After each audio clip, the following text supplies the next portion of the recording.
The recent surge in crime and deadly gun violence across the country will be President Biden's main focus during a high-stakes meeting that is happening today.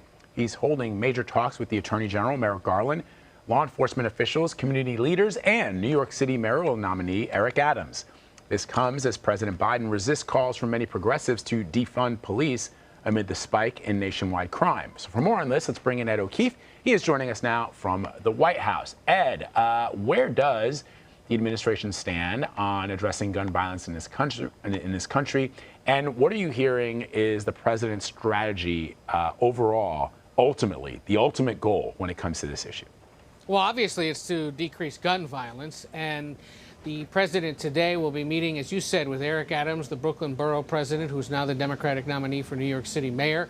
If trends hold, likely to be elected mayor in November in that overwhelmingly Democratic city. He'll be joined at the table by the Washington, D.C. mayor, Muriel Bowser, the mayor of San Jose, California, the police chief of Chicago, and a few other law enforcement and community activists. This is part of an ongoing series of meetings that the president's been having on issues like this over the last few weeks. Among other things now, the White House is suggesting that some of the money in the American Rescue Plan that's being doled out to cities and states across the country, billions of dollars, could potentially be used to actually hire new police force recruits in cities that are in need of new officers. And you're right, this is a president who does not support the push to defund the police. Neither does Eric Adams, by the way, which is part of the reason why he believes he successfully prevailed in that Democratic primary in New York, because he says, look, you know, at the time when crime is going up, when there are concerns about issues of violence and safety in these American cities, this is the time to be investing smartly in your police forces and not necessarily cutting back as some of his opponents suggested doing. So will be an interesting meeting. This is the first face-to-face Adams has had with the president, at least since the primary, at a time when the two of them actually appear to be really in line when it comes to responding to these kinds of incidents as gun violence continues to soar, not just in New York, but across the country and the nation's big cities. So just out of curiosity, and I know that, you know, when Adams, one of the things that he really campaigned on was sort of turning things around when it comes to crime and violence in the city of New York, but it's not typical that a mayoral candidate gets called up to the White House to participate in this sort of discussion. I know he's got some background in this area, but, you know, why was he chosen? I think it's because, you know, he has been out there now for the last 2 weeks since he prevailed in the primary talking about this very issue, and making clear that he believes he's the new face of the Democratic Party because he's found a way to thread the needle, to convince enough Democrats that he should be the nominee, but doing it in a way that suggests he's a little more conservative on crime, and those were his words, conservative on policing, but also has blue-collar roots. This is somebody who grew up in the city, who he says had confrontations with police as a young man, and then became a police captain for more than 30 years before getting into politics as a New York State senator in the state Senate, and then as Brooklyn borough president. So somebody who's been around, who has put in his time, not unlike the current president. So in many ways, these two are quite compatible in their sort of blue-collar roots,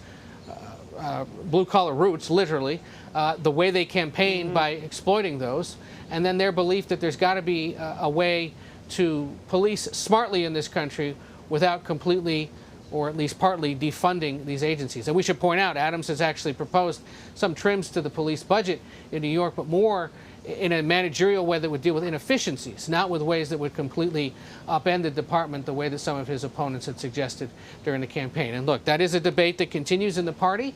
There are those on the left that want to see the president be more aggressive in his police strategy, but others who believe at a time when crime is spiking, it's best to be investing in those agencies and making sure they're smartly going after a big issue of concern that has been a chronic issue of concern for police forces across the country for many decades, of course. So, Ed, let's talk about something else that is concerning among folks in this country. The president set to deliver a major speech on voting rights. He's doing that tomorrow after meeting with some civil rights leaders. We know when he met with those leaders, they urged him to prioritize this issue on the same level as COVID relief and infrastructure. So what are you hearing as the latest on that? Well, we know this is a speech that's been in the works for a few weeks now before that civil rights meeting, and an issue of concern to Americans of all stripes and for different reasons. It comes as the Texas state legislature over the weekend approved new elections law in that state that would, among other things, expand early voting hours across the state, but cut back on the use of drive-in and 24-hour voting that was quite popular in Harris County, for example, which encompasses Houston, Texas, a system that was put in place during the pandemic. Local leaders said for safety reasons, but something they'd like to continue. The state law, as written now, not yet approved, would cut back on that to establish uniform standards across that massive state. But the president planning to go to the Constitution Center in Philadelphia tomorrow to amplify an issue that has been the focus of this administration since the start, one on which aides will tell you they've done everything they can so far and will continue to do through their federal powers by establishing executive orders that insist that agencies have to look at this and do what they can to address voting rights concerns, by having a Justice Department file suit against Georgia, which of course passed one of the first Republican written laws to change election laws after the election, and of course is continuing to push with congressional Democrats for new legislation that would establish federal standards that the Supreme Court and that congressional Republicans would argue, at least as if you look at the way it's written right now, might face a challenge from that conservative court, and that Republicans say is a bit of an overreach. But as for actual action to be taken either by Congress or by this White House, the White House would argue it's done what it can so far. It will continue to keep a focus on it. It's up to Congress to come up with something where Democrats and Republicans continue to debate over what exactly should be done. Essentially, as with most major and controversial legislation for now, the easy answer is it's held up in the Senate where it's up for negotiations. Well, speaking of the Senate and pivoting back to infrastructure, the Senate returns today, and Democrats say what they're really hoping to do is bring a bipartisan infrastructure package to the floor as early as next week. As you know, Vlad pointed out, this is actually pretty important to the president. Where do things stand on this legislation right now? Is it likely to pass in its current form? A term you're going to hear a lot of, especially in the next week, guys, is dual track.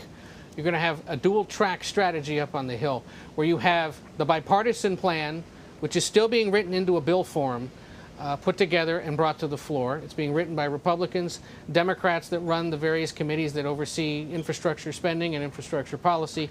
And then you've got this Democrats-only budget resolution that essentially would be the use of what's called reconciliation, or would have to pass with just Democratic votes. Word is that Majority Leader Schumer is going to be meeting with members of the Senate Budget Committee this week to try to establish what they call a unity budget, where all the Democrats on that committee are on board, which likely means that most, if not all, of the Democratic caucus is on board with it. Remember, you got 50 votes. Everyone focuses over here on the shiny object of the bipartisan plan. Yeah, that's interesting, notable, and important. But for now, focus on the debate among Democrats over what may end up in this trillions of dollars of legislation, and how many trillions of dollars. Is it 2 to 3 trillion, which some moderates say is sufficient, 3 to 4, which some other moderates say is better, or 6 trillion, which is what Bernie Sanders and other liberals want? You may have seen a New York Times column this weekend where he talked to Maureen Dowd about this and said 2 to 3 is insufficient. Well, 6 trillion is insufficient to guys like Joe Manchin, John Tester of Montana potentially, Kyrsten Sinema of Arizona, and maybe a handful of others. So where do you find, among Democrats, to get a bill out of there with Democrats only, where do you find that sweet spot? How much does it cost? What's in that bill? That is potentially now the trickier negotiation before you even get to conversation with Republicans about what would be in that so-called hard infrastructure plan. So again, dual tracks, 2 different sets of negotiations to watch on 2 separate bills. Yes, the goal is to get it onto the floor of the Senate next week, but if recent history is any guide, it could be a little longer than that. All right, Ed, let me ask you about child tax credit payments that are also expected to start going out on Thursday. Explain to our audience what this will mean for millions of families across the country. Depending on how much money you make, you'll be getting anywhere from a few hundred to a few $1,000s in tax breaks over the next 5 years. This is a big feather in the cap of Democrats who pushed through the American Rescue Plan earlier this year, something they are expected to make light of throughout this week and beyond. The president expected to speak to it later this week once those checks start going out. As it says there, $300 a month for families with children aged 6 and under, $250 a month for families with children that are a little older. And again, that is adjusted depending on your income levels. The highest earning American families in this country won't get it, but those in lower brackets will. Where you will see continued disagreement and debate among Democrats in the coming years is whether or not to make those child tax credits permanent. Right now they are not. That was done in part to be able to keep the price of that legislation down and the tax burden or the debt burden lower. But you will likely see in the coming years continued conversation among Democrats about whether to make that permanent. But either way, they can once again argue more money is being put in the bank accounts of Americans, in addition to the stimulus payments that they got earlier this year, in addition to the unemployment benefits many are still receiving, all designed to help juice the economy, put American families back on track coming out of the pandemic. So a big moment of celebration for Democrats. We'll see what the economic effects of those payments are, however, in the coming months and years. Right. Ed, thank you very much. Take care.